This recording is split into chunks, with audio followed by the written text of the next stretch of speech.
Good day mga idol no. So nanapot tayo charity event nga taga Buhaton no. Mao kini si atong beneficiary si Tatay Juan Cañete.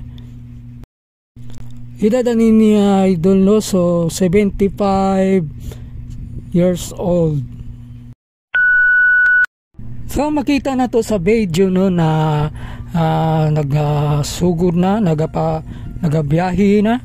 Kay medyo layo-layo dahil ito nga kay dito ay dahil buhaton sa kuan ang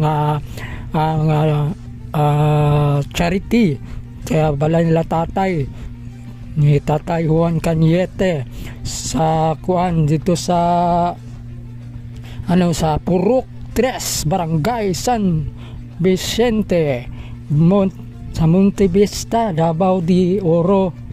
So mo ni karon no pinaspasay ang ilahang pagbiyahe. So makita na to no na enjoy kaayo jud nga magbiyahe.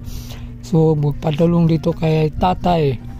So nindot makatabang pa ka, enjoy pa jud ka sa kuan sa mga view sa maagian nimo. So mao ni karon ang mga tong tropa no nga mga grabe ka supportive. Hug diri nga side no, dili ni sila ingon nga magpahuway. Mo hapit lang, muhunong lang sila kadali. Tapos dili yung muhunong kay ang ubasig na inahabilin. Nakuan ba na nabilin na Tagalog pa naiwan. So mao na ni ron. So diretso na kay medyo layo-layo gito nga kuan biyahe. So kani siya nga biyahe no, thanks God kaayo kay safety kaayo nga nakaabot dito sa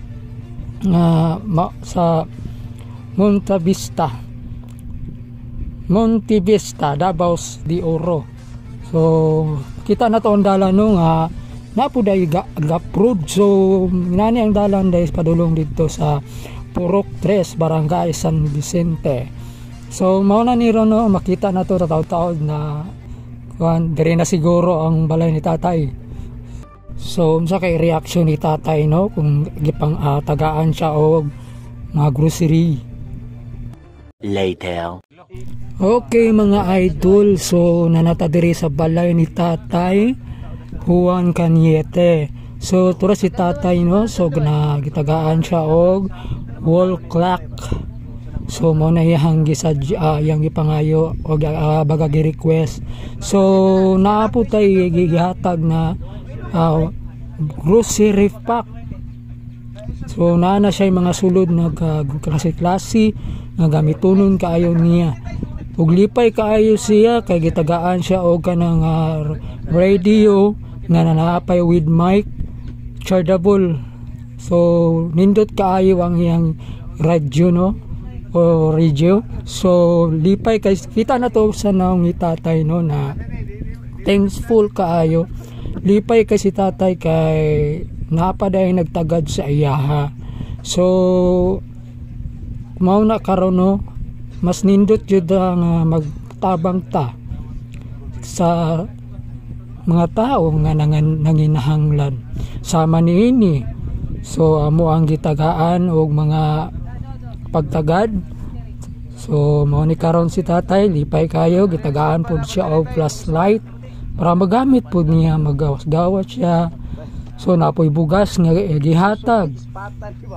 Lipay kay si tatay to naturo ang radio kahapi ni tatay. A few moments later. Siyempre bago mi maglakaw, balhin na pud sa lain nga kwan. So picture muna.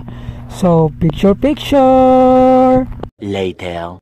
Ug siyempre dili po na to kalimutan no nga kailangan jud tang maniod to kay medyo kuan ang oras agan siguro. So muna karon sila mga tropa no nagapaniod to na. So salamat kaayo ni Tol Dindo. Shout out sa imo tol na wala gid nimo gipasagda ng imong tropa.